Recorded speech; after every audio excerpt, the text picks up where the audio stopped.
Jowi. Hamjambo nyote. Leo tumerudi nyumbani. Nasikia kuna watu wengine walisema hatuwezi kuja hapa. Hao ni akina nani? Waeleze nimerudi nyumbani, nimefika kwa bedroom na hata saizi natoa viatu bwana. Ya kwanza ningependa kusema pole. Hello, unanisikia? Poleni sana.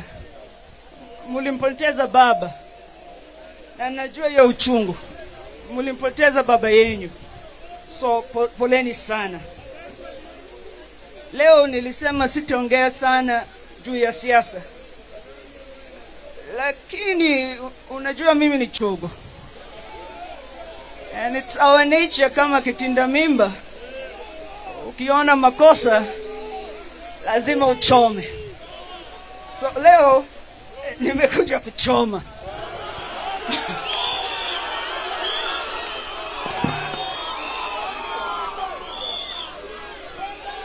Unakumbuka vile baba alikuwa anaimba mbele yetu?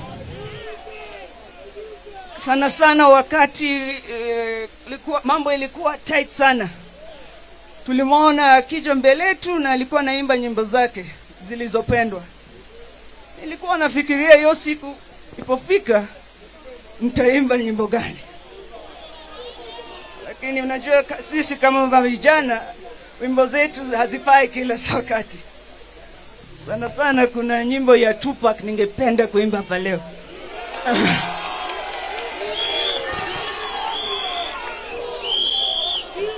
Yo utatafuta, it's called Hit 'em Up, enda utafute. Lakini wakati nimeketi hapa, kuna nyimbo moja imekuwa ikichezwa kichwani. Hii nyimbo iliandikwa na msanii mwingine anaitwa Isa, marehemu. Unamjua Isa? Kijana wetu wa South Sea hapa. Na hiyo nyimbo ilikuwa inaitwa Hamnitishi. Na alianza hiyo nyimbo na methali. Akasema hivi: vitisho vya peni mbili vitanifanya mimi nini?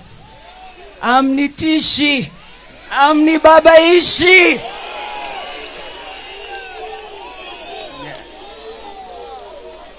Vile nimesikia hapa leo, hii chama iko na maneno mingi. Kwenye hii safari sisi tulikuwa abiria na baba alikuwa dereva ya basi hili. Na kuna siku moja tuliamka na tukashtuka. Dereva amekufa. Aliaga dunia. Kidogo kidogo wale walikuwa na keti mbele wamekimbia kwenye steering wheel.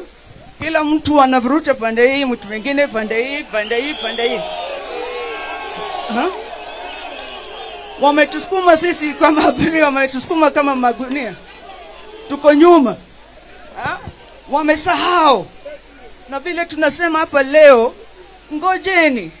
Baba alikufa juzi tu. Tulieni. Haraka ya nini bwana? Wacha tuongee kwanza. Simamisha hii basi kwanza. Wacha tuongee. Tuamue. Tusonge mbele pamoja. Yeah.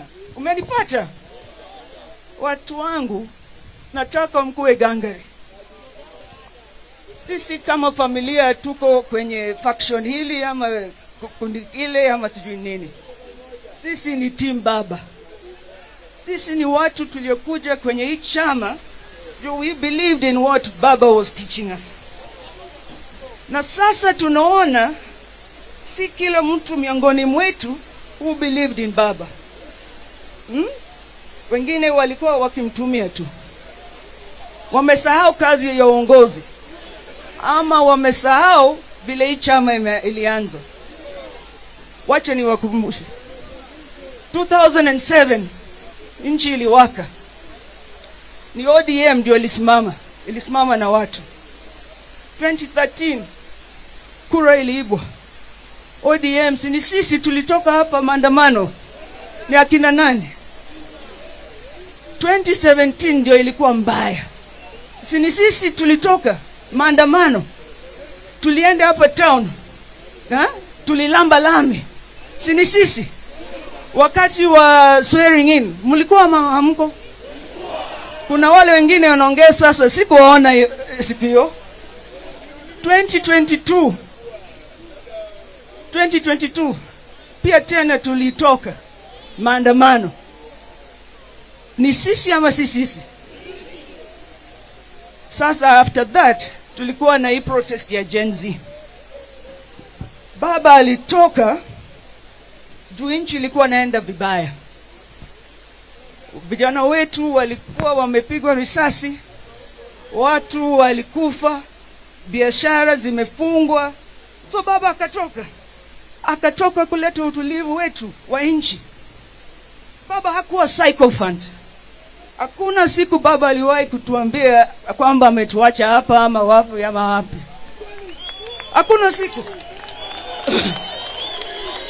Yeah. Na wale wanasema ati sijui baba aliwaambia sijui nini ati. Hiyo ni kukosa adabu. Nyamazeni bwana. Hiyo ni kukosa adabu. Tulie